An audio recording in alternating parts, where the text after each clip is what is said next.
Assalamualaikum warahmatullahi wabarakatuh. Saya dari kelompok 9 ingin mempresentasikan hasil kerja kelompok kami, yaitu tentang suku bunga bank, yang disusun oleh Siti Solatun, Nurul Roma, dan saya sendiri, Rizky Franeza Iswan Santoso. Di sini saya akan menjelaskan pengertian suku bunga. Suku bunga merupakan harga dari penggunaan uang atau biasa juga dipandang sebagai sewa atau penggunaan uang untuk jangka waktu tertentu, atau harga dari meminjam uang untuk dapat menggunakan daya belinya dan biasanya dinyatakan dalam persenan. Selain itu, bunga dalam segi penawaran diartikan sebagai pendapatan atas pemberian kredit, sehingga pemilik dana juga akan menggunakan dananya untuk bisa melakukan investasi dengan perjanjian harga yang tinggi. Sedangkan bunga dari segi permintaan dapat diartikan sebagai suatu biaya atas pinjaman atau imbalan atas penggunaan uang yang dipinjam oleh para nasabah tertentu dalam transaksi tersebut. Kita juga akan mengenakan istilah suku bunga. Pengertian suku bunga menurut para ahli. Menurut Sukirno, pembayaran atas modal yang dapat dipinjam dari pihak lain dinamakan dengan bunga. Bunga yang dinyatakan sebagai suatu persentase dari modal dinamakan sebagai tingkat suku bunga. Berarti tingkat bunga ialah persentase pembayaran modal yang akan dipinjamkan dari pihak lain. Menurut Budiono, suku bunga yang sebagai harga dari sebuah penggunaan uang untuk jangka waktu tertentu. Pengertian tingkat bunga sebagai harga ini bisa juga dapat dinyatakan sebagai harga yang harus dibayar apabila terjadi sebuah pertukaran antara Rp1 sekarang dan Rp1 nanti. Dan yang terakhir, menurut Frank J. Fabozzi, suku bunga yaitu sebuah harga dari pinjaman pada pihak yang meminjamkannya untuk pemakaian sumber daya selama interval waktu tertentu. Jumlah proteksi yang sudah diberikan disebut dengan prinsipal, dan harga yang dibayar biasanya diekspresikan sebagai suatu persentase dari prinsipal per unit waktu. Faktor yang mempengaruhi tingkat suku bunga. 1. Kebutuhan dana. Faktor dari sebuah kebutuhan dana dikhususkan untuk mendepositokan dana, yaitu seberapa besar kebutuhan dana yang diinginkan. 2. Target laba.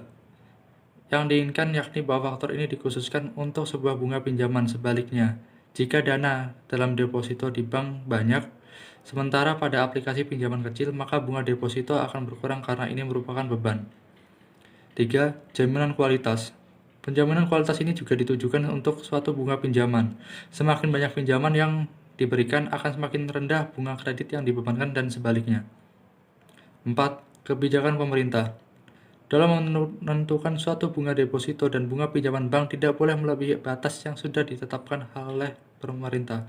5. Jangka waktu. Faktor periode waktu juga sangat menentukan. Semakin lama jangka waktu pinjamannya, akan semakin tinggi tingkat suku bunganya. Hal ini juga disebabkan oleh kemungkinan besar risiko gagal bayar di masa depan. 6. Reputasi perusahaan. Reputasi suatu perusahaan juga dapat menentukan tingkat bunga, terutama untuk bunga pinjaman. Bonafiditas pada sebuah perusahaan yang dapat mengkreditkan sangat menentukan tingkat suku bunga yang akan dibebankan nantinya. Karena juga biasanya perusahaan yang bonafid, kemungkinan resiko kredit akan macet di masa depan relatif kecil dan sebaliknya. 7. Produk kompetitif. Untuk suatu produk yang kompetitif, bunga kredit yang diberikan relatif rendah dibandingkan dengan produk yang kurang kompetitif. 8. Hubungan baik. Biasanya pinjaman ini dapat dikaitkan dengan faktor kepercayaan untuk seseorang atau lembaga tertentu. Pelanggan yang memiliki suatu hubungan yang baik dengan bank tertentu menentukan tingkat suku bunga yang berbeda dari pelanggan biasa. Selanjutnya, yang ke-9, kompetisi. Dalam suatu kondisi ketidakstabilan dan bank kekurangan dana, sementara tingkat persaingan untuk berbagai dana simpanan cukup ketat, bank harus bersaing keras dengan bank lainnya. Untuk pada bunga pinjaman, itu harus di bawah bunga pesaing sehingga akumulasi dana ini dapat disalurkan meskipun margin laba menyusut. Yang ke-10, jaminan pihak ketiga. Pihak yang akan memberikan jaminan kepada bank untuk menanggung semua risiko yang dikenakan pada penerima kredit. Biasanya, jika pihak yang sudah memberikan jaminan bonafit, baik dari segi kemampuan membayar, nama baik dan loyalitas kepada bank, maka bunga yang akan dibebankan juga berbeda. Fungsi suku bunga. Yang pertama, membantu aliran pada tabungan menuju investasi untuk dapat mendukung sebuah pertumbuhan ekonomi. Yang kedua, mendistribusikan jumlah kredit yang sudah tersedia. Umumnya dapat memberikan dana kredit untuk sebuah proyek investasi yang menjanjikan hasil tertinggi. Yang ketiga, menyeimbangkan suatu persediaan uang dengan permintaan uang dari suatu negara. Yang keempat, alat penting mengenai suatu kebijakan pemerintah melalui pengaruhnya terhadap pada jumlah tabungan dan investasi. Jenis-jenis suku bunga dan contohnya. Yang pertama, suku bunga simpanan. Suku bunga simpanan yakni sebuah suku bunga yang diberikan sebagai balas jasa pada para nasabah yang menyimpan uangnya di bank tersebut. Bunga simpanan juga merupakan sebuah harga yang harus dibayar oleh bank pada pihak nasabah. Contohnya yaitu seperti bunga tabungan, bunga deposito, dan jasa giro. Yang kedua, suku bunga pinjaman. Suku bunga pinjaman ialah suatu suku bunga yang dibebankan kepada peminjam uang atau suatu harga yang harus dibayar oleh pihak nasabah kepada pihak bank atas pinjaman modal yang dipakai oleh nasabah tersebut. Contohnya yaitu seperti bunga kredit. Kemudian yang ketiga, suku bunga efektif. Suku bunga efektif yaitu salah satu bunga yang dapat dihitung berdasarkan nilai pokok yang belum dibayar atau terhutang.